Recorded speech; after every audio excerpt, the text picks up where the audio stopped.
పోరాడి గెలవాలని నాకు అనుమతించావా? నన్ను నల్లగొట్టడానికి అనుమతించావా? నాకు ఏదన్నా పాఠం నేర్పడానికి అనుమతించావా?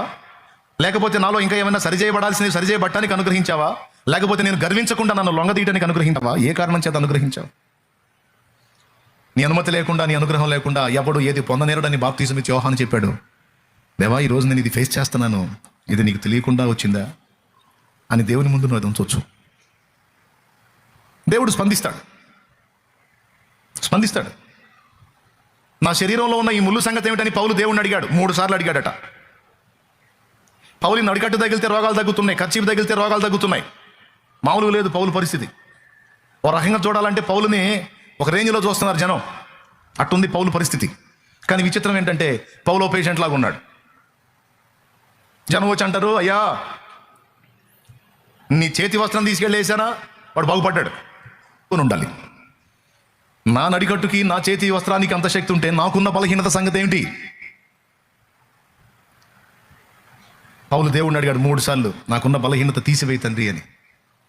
నా కృప నీకు చాలు, బలహీనత ఎందే నా శక్తి పరిపూర్ణమగుచున్నది, అది తీసేయని నన్ను అడగొద్దు, అది కొనసాగిద్దన్నాడు. అది నా కృప నీకుందన్నాడు. ఎందుకు దీన్ని అనుమతించావు అని ప్రశ్నిస్తే దేవుని సమాధానం, నీకు నేను ఇచ్చిన ప్రత్యక్షతలు విశేషంగా ఉన్నాయి, అందుకే నువ్వు హెచ్చిపోకుండా ఆ ముళ్ళు నీకు ఉంచాను అన్నాడు. అర్థమైందా మీకు?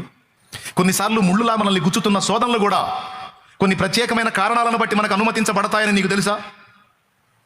కొంతమంది భర్తలో భార్యలకు ముళ్ళు, ఎక్కడెక్కడ వాళ్ళంతా మారుతున్నారు, మా దరిద్రుడు మారి సావట్లేదు ఏందన్నయ్య, మామూలు టార్చర్ కాదన్నయ్య నాకు అంటారు కొంతమంది ఆడపిల్లలు. నీవు పరిపూర్ణతలోనికి వచ్చినట్లు, నీవు కొన్ని విషయాల్లో సరిచేయబడినట్లు, బ్యాలెన్స్ అగునట్లు అదొక ముళ్ళు అంతే. అంటే ఈ ముళ్ళు బతుకంతా భరించాల్సిందనా? మారడా? మార్చుకుంటాడు దేవుడు. ఈలోపు నువ్వు సరిచేయబడాల్సినవి కొన్ని ఉన్నాయి, అవన్నీ బ్యాలెన్స్ అయిన దాకా ఆ ముళ్ళు గుచ్చుతానే ఉండవు. నువ్వు బ్యాలెన్స్ అయిన తర్వాత ఆ ముళ్ళు విరిగిపోయింది, ఆ వ్యక్తి కూడా మార్పు చెందే అవకాశం ఉంది. తిరస్కరించడానికి లేదు, తిరుగుబాటు చేయడానికి లేదు. నా దేవుడు నాకు అనుగ్రహించాడు, నాకు ఇచ్చిన గిన్నెలో అనేది నేను త్రాగకుందునా అనే మనసు కలిగి మనం ప్రయాణం చేయాలి. ఏమైనా అర్థమైందని నేను చెప్పింది? నీకు అనుమతించబడినటువంటి మేలు అండ్ కీడు కూడా దేవుని సెలవు లేకుండా రాదు. వచ్చింది అంటే ఎందుకు వచ్చింది అనేది పరిశీలించుకొని బ్యాలెన్స్ కావాల్సిన ఏమైనా ఉంటే బ్యాలెన్స్ అవ్వు.